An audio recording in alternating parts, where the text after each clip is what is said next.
This is CBC Vancouver News.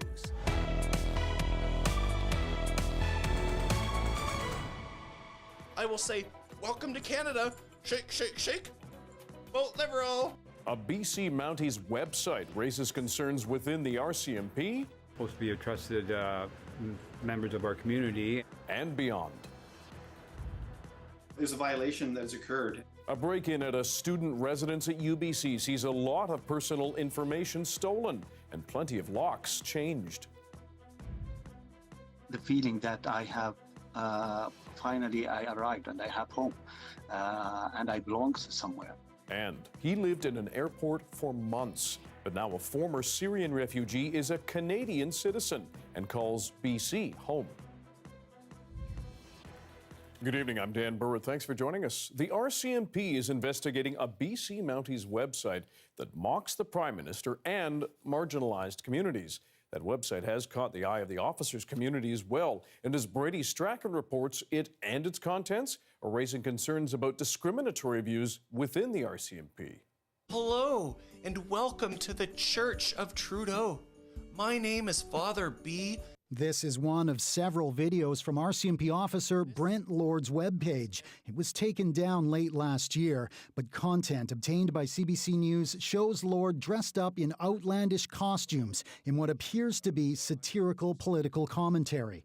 Our religion teaches the importance of socialism, of canceling everything that offends anyone. In the videos, Lord mocks funding to LGBTQ plus and Indigenous communities, as well as the Prime Minister and immigration policy. I will say, welcome to Canada. Shake, shake, shake. Vote Liberal. Lord doesn't mention his role with the RCMP on the website, but his content has caused quite a stir in Trail, a community of about 8,000 people in southern BC. If it's somebody that's, in a position of power, you would be concerned if they are feeling the need to spread those views. I don't think they should be able to say what they want. I mean, they're supposed to be a trusted members of our community. The website and the views expressed on it are also not going over well at the RCMP detachment. The RCMP ordered him to work from home late last year while it launched an investigation. Staff members are very disappointed in the messaging coming out, as it does not reflect who they are and they do not support the messaging. BC's former Solicitor General says the website is an example of a growing problem in policing and likens it to officers who spoke out publicly in favor of the Freedom Convoy. He says it's a matter of public trust if officers can serve the public without bias. The RCMP actually lost a lot of credibility in the way they reacted to that and the lack of being proactive in trying to deal with it. CBC News has repeatedly reached out to Lord for comment, but he has not responded. The RCMP says he is now on a leave of absence. Brady Strachan, CBC News, Kelowna. The province is looking for dozens more Crown lawyers this year as it tries to clear out a backlog of caseloads linked to people deemed repeat violent offenders. It's one of the largest recruitment drives that the prosecution service has undertaken. The BC Prosecution Service aims to recruit at least 40 new lawyers with a minimum 6 years of experience in criminal law. It hopes to have them working by April. It also wants to fill vacancies created by a change in the way repeat offenders are represented. Now, those lawyers will stay dedicated to repeat offender cases to help streamline the process. A second inmate who escaped a Vancouver Island prison and then killed a man has been sentenced to life in prison with no chance of parole for 25 years. I'd say it's the outcome we wanted, that he received the full force of the law, and that is good. That's the best we could hope for. Zachary Armitage was given the mandatory sentence after being convicted of first-degree murder in the killing of Martin Payne. Today's hearing recounted details of the crime and the impact Payne's death had on his friends and family. Payne was murdered in 2019, a day after Armitage and fellow inmate James Lee Bush walked away from William Head Prison. Bush was also found guilty of first-degree murder at a separate trial last month. The Nelson police officer who died in an avalanche near Caslow is being remembered as a caring and empathetic family man. But while his colleagues and community mourn his death, they're also concerned about what's to come in the backcountry. As Corey Bullock explains, safety is now on everyone's mind. Constable Wade Tiddamore was leaned on by his colleagues. He came here with a wealth of knowledge and experience. Constable Adam Sutherland worked with the officer for the last 4 years at the Nelson Police Department. He says the force and the community are trying to come to terms with the loss. Every one of us is grappling with a loss of somebody that was very loved and respected. But the people that are hurt the most by this obviously are his wife and his children. He says that's been the hardest part for the force. Knowing that left behind from all of this is a young family that is going to be forever missing one of the greatest guys that I've had the pleasure of working with. While they mourn one colleague, they're watching and hoping as another, Mathieu Nollet, is still in hospital in critical condition. A fundraiser has been set up to help both of the officers' families. Trying to make that transition as smooth as possible, cover a lot of the big expenses that come from having a death in the family, funeral costs, and who knows what else. But I know it's a very big, expensive process with a lot of moving parts, and we want to make sure that that's comfortable for his family. We want to make sure that Constable Nollet as well is protected. Sutherland says this incident is serving as a stark reminder for the community about how dangerous the backcountry can be. Many who live in the area are outdoor enthusiasts, and avalanche danger is the worst it's been in decades. People need to be a little bit more aware as far as using tools, Avalanche Canada, your local snowmobile club, your friends that go into the backcountry, other people on snowmobiles. Just communicate. But as Sutherland reflects on the death of a friend, he says, no matter how prepared you are, there are inherent risks that just can't be avoided. Corey Bullock, CBC News, Nelson. There is more challenging news for hundreds of workers in northern BC. Forestry giant Canfor says it is going to permanently shut down the mill line at one of its mills, pulp line at one of its mills in Prince George. The company says up to 300 jobs could be lost when the line shuts down by the end of March. Officials say a lack of raw material for creating pulp has prompted the shutdown. The news comes after 1,200 mill workers in the interior were temporarily laid off. Premier David Eby has warned BC's forestry sector has never been under greater stress. A major Canadian mining company has now been ordered to pay more than $2 million after it was found to have polluted the Columbia River through a fertilizer spill near Trail.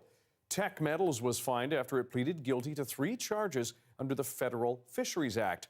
An investigation found about 2.5 million liters of liquid waste from a fertilizer plant was dumped into the Columbia almost 3 years ago. The company will be added to a federal registry which documents corporate convictions for harming the environment. UBC at Point Grey is replacing the locks on more than 400 front doors at an on-campus residence after a break-in led to personal items and student personal information being swiped. The theft at UBC's Thunderbird residence was reported early yesterday morning when front desk workers showed up. Among the stolen items were paper copies of student information like home addresses and emergency contacts, as well as keys to each of the unit doors. About 650 students live in the multi-building Thunderbird residence. It's absolutely critical that we not only rectify the immediate issues that arise from the theft and from the circumstance, and the proper investigations occur as the RCMP are doing, but also that we look at our systems and our practices and our protocols and enhance those as a result of this. Police did arrest a 36-year-old suspect. He's now been released with a court date later on. Some students on campus are concerned.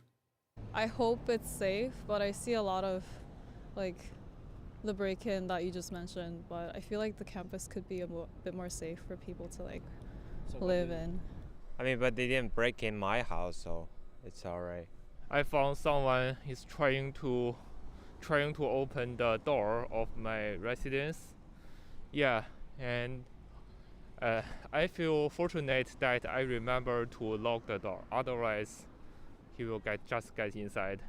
It has been very safe living here. It is really nice. Nothing has happened before. This is the first time I'm hearing something like this happening, actually.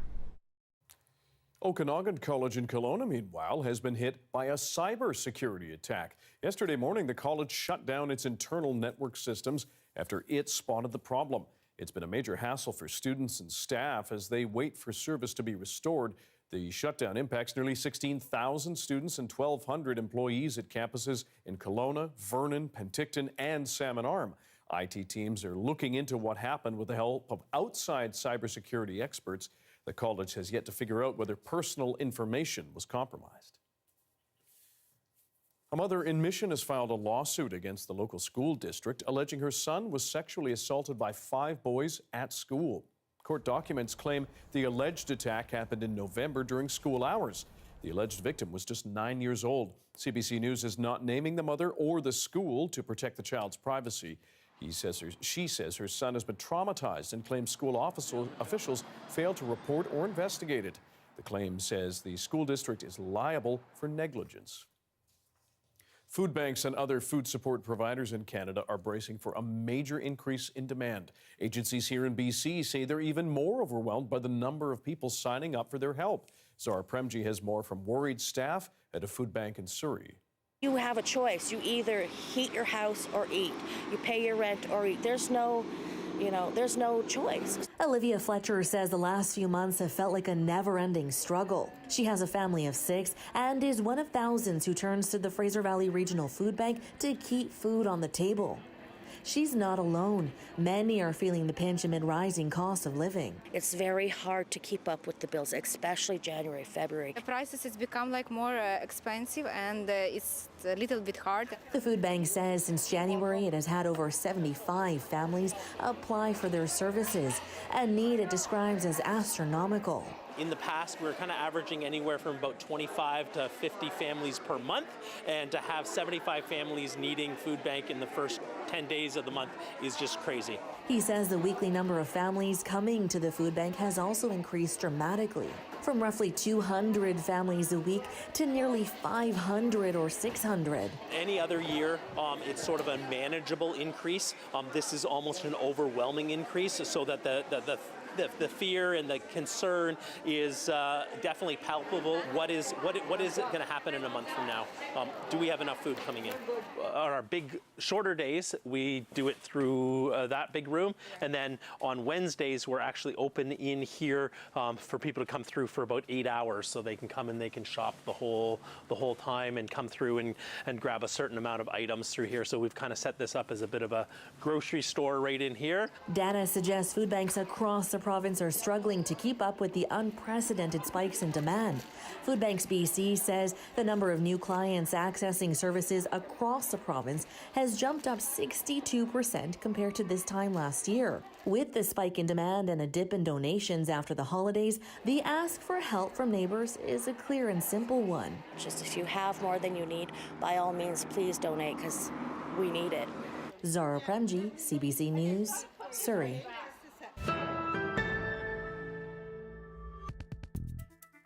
In a world where tapping your debit card is the new normal for many people, you can now do it on more Lower Mainland transit.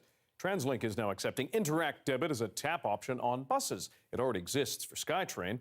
This change makes TransLink the first in Canada to allow Interact Debit users to tap and ride across the system. Before now, someone with a debit card had to pay for a ticket at a kiosk or load a Compass card. We have good news for whales in our waters. The Pacific Whale Watch Association says 2022 saw record-breaking sightings.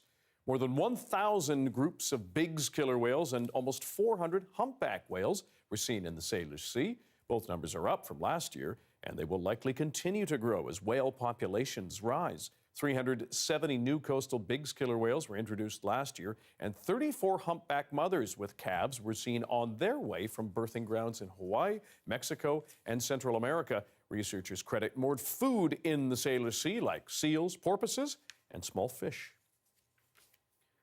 A former Syrian refugee who lived more than 7 months inside a Malaysian airport is now a Canadian citizen living here in BC. As Michelle Gassoub reports, he's thankful to a group of sponsors from Whistler for his second home. Once known as the man in the airport, Hassan Al-Kuntar is now a Canadian citizen. Where I was stateless, and I'm stateless no more. But getting here has been a long and unusual journey. The former Syrian refugee story captured the world's attention in 2018 when he became stranded in a Malaysian airport for 7 months, documenting his life through social media. I'm going to stop drinking coffee and switch it to Red Bull. They say Red Bull give you wings, and it seems the only way to get out of here. Alcuntar's unique situation and sense of humor may have felt like something out of a movie, but behind the jokes, there was a real fear. Alcuntar became stranded in the airport departures terminal as he tried to avoid deportation to Syria, where he says he would have been conscripted into mandatory military service for the regime. He was accepted into Malaysia on a tourist visa, but when it expired, no other country would take him. After 7 months in the terminal and 2 months in immigration detention, Alcuntar finally landed in YVR in November 2018, thanks to a group in Whistler that lobbied the Canadian government to help him. The Canadian people helped me and changed my life and theirs as well. Since then, Alcuntar has adjusted to Canadian winters, volunteered at the Red Cross and in COVID vaccine clinics. He now works as a case manager on the flood recovery team in Princeton. We are the symbol for other countries in the world how to act, how to stand for human rights and even refugee rights. I think that's what it means to be Canadian. With a Canadian passport in hand, Alcuntar will soon be able to travel again. He plans on volunteering in Syrian refugee camps and reuniting with family in Egypt for the first time in 15 years. I have a different future now, the one which is secured, legal, permanently. And the feeling that I have, finally I arrived and I have home and I belong somewhere. He says this time around, stepping into the airport departures terminal will feel like a new beginning. Michelle Gassoub, CBC News, Vancouver.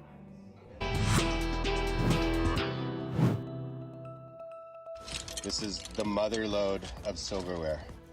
Buried treasure uncovered in a Vancouver forest. How it's tied to one of our oldest hotels. After this.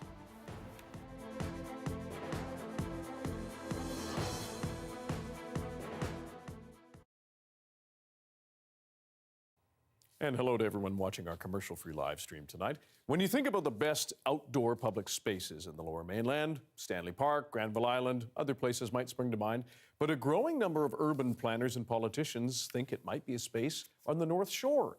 As Justin McElroy shows us, it's only been open for 4 years. It was, for a long time, just another industrial wasteland, with dreams for the future stuck in paralysis. There wasn't a lot that could be put down here. The Shipyards was prime industrial land. Today, I don't know if we'd be able to rezone it like it is now. When Daryl Masato was the mayor of North Vancouver City, he knew he wanted to revitalize its waterfront core, but he didn't know what shape it would take. We wanted something new. We didn't know what. So we started toying with a bunch of ideas. A maritime museum, aquarium, and even a Ferris wheel were floated for the site. But eventually, the Shipyards took its final shape of the skating rink and water park, art gallery, plaza and shops, all surrounded by housing and walking and bike paths.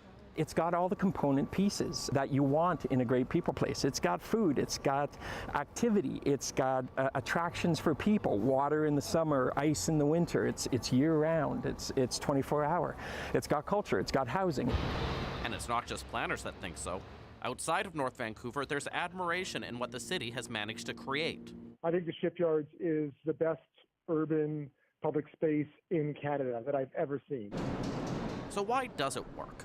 Being on the waterfront with views of Vancouver certainly helps, but experts say it's the combination of being a place where people wander through to different shops and services, while also having an active center plaza with different events happening year-round. So as a space, we want to make sure that it's fresh and that there's continually new things happening. Mayor Linda Buchanan says there's activity programmed at the Shipyards 365 days a year, and says it can be a model for the rest of the region. How do we, utilize what sometimes can be old or underutilized space and really reimagine what they can look like and what they can offer to the people in their municipalities? Lots of developments are hyped as iconic or transformational, but few actually achieve it like the Shipyards. I was always hoping, but I wasn't expecting it. Not a bad outcome for an old shipyard with a new future. Justin McElroy, CBC News, North Vancouver. Easy enough to get over there on the People's Barge as well. We have more stories about public spaces in the works for you. Tomorrow, Justin is going to look at some of the cities that hope to copy the Shipyard success by building their own public spaces. We'll be back in a moment.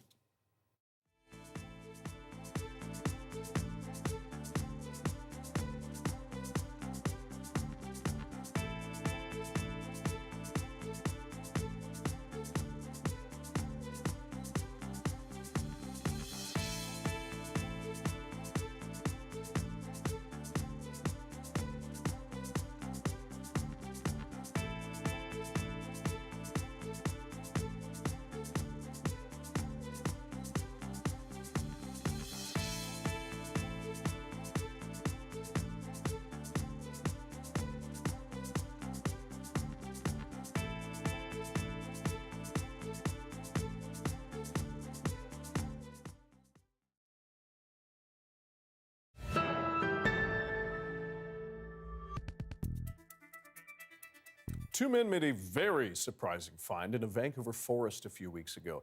They were looking for antique bottles. Instead, they unearthed a huge trove of vintage silverware from the Hotel Vancouver. And as Karen Larson reports, the forks and knives could date back to the 1930s. This never happens. They were looking for old bottles. Instead, they found this. This is the mother lode of silverware.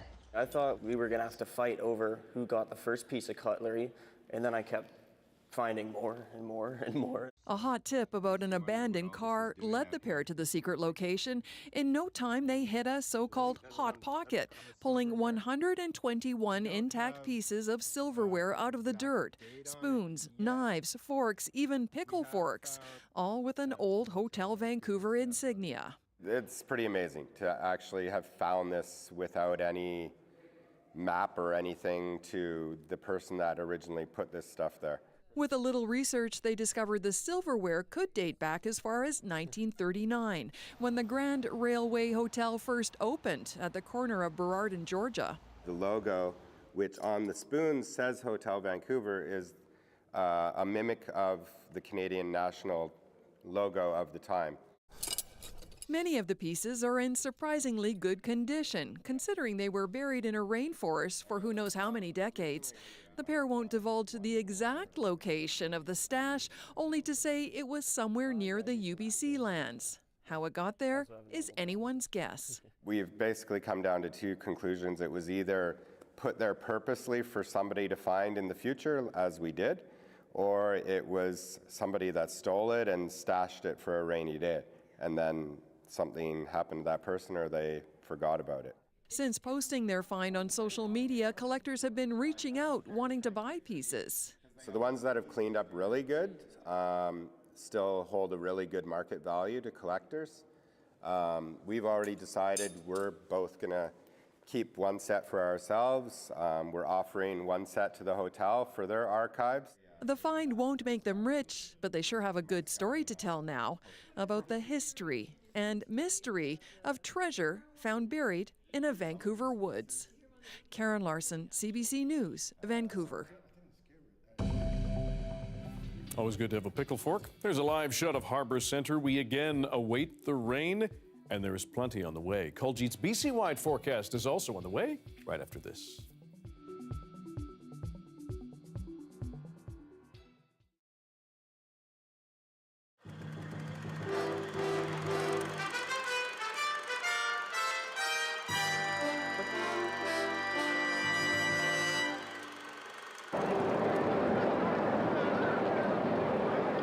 If there's a peace capital of Canada, Vancouver's it. Last year's Peace March drew more than 90,000 people.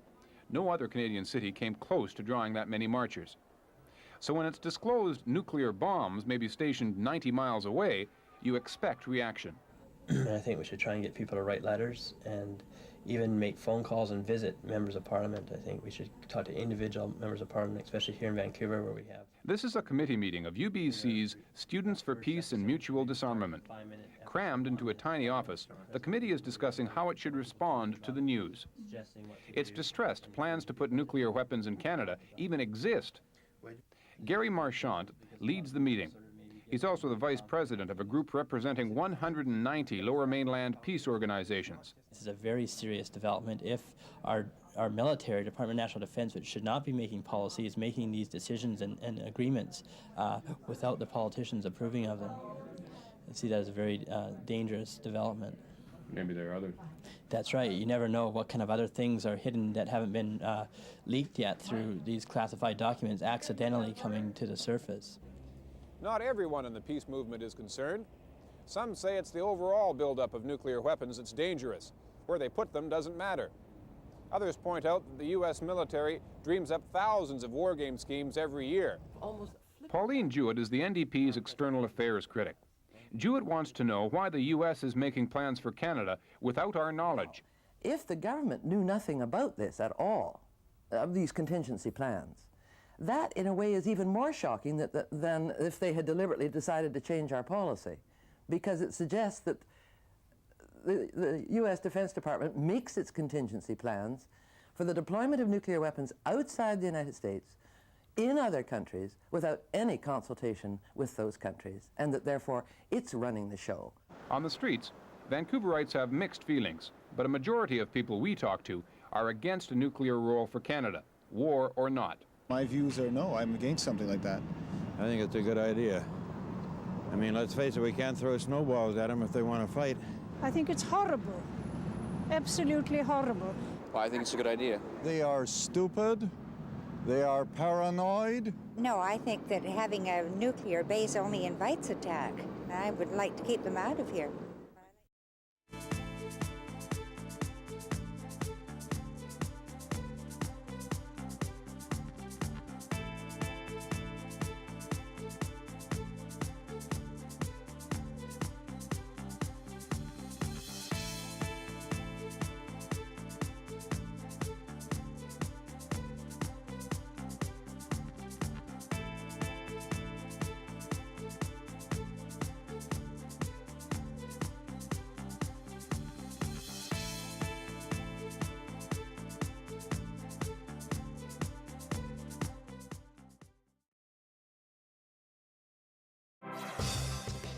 Hi, I'm Amy Bell, and here's what's in your CBC Vancouver inbox.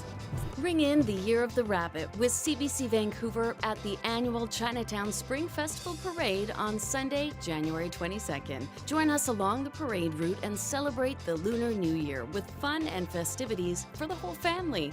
Enjoy traditional lion and dragon dances, marching bands, and martial arts performances. Learn more at cbc.ca/BC.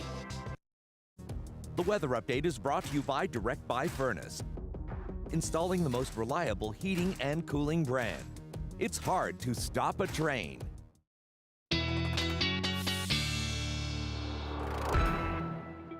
Kuljeet Kaila has our BC-wide weather forecast and beyond. And Kuljeet, that graphic shows just how big that storm is that's affecting much of west coast of North America. It is. It's stretching just over 1,500 kilometers from the south coast.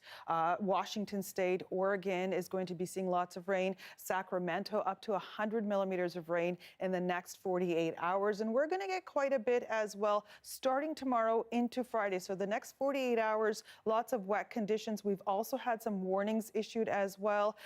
So there could be possible flooding. There's also wind warnings in effect for most of Vancouver Island as well. Here's what the accumulation will be in the next 48 hours or so. Over 100 millimeters for Tofino, Whistler, Sea to Sky Highway. This, of course, causing concern for avalanche watch in that area as well. For Vancouver and Abbotsford, we'll see about 50 or 60 millimeters. Higher elevations, of course, getting a lot more. Today's high, 9 degrees. The average around this time of year, about 4.5. Very humid again today. 100% is what we hit on the humidity radar. Warnings in effect, like I mentioned, rainfall, high stream flow warning, which basically means flooding could happen.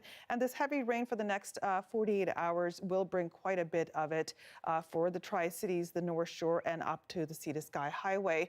After that big rainfall for the next 2 days, we switch to light rain for Saturday and Sunday. On Monday, we might have a slight glimpse of some sunshine, 7 degrees the high, double digits while we get this heavy rain as well. So it will be quite humid. And then rain to take us into the start of next week as well. But it will be much lighter than what we're going to experience in the next 48 hours. Okay. Thanks very much, Kuljeet. You're welcome. And that is your late news for Wednesday. Thank you for joining us tonight. For news at any hour, check our website, cbc.ca/BC. Your next local news is on the early edition on CBC Radio 1. That begins tomorrow morning at 5 o'clock. Good night.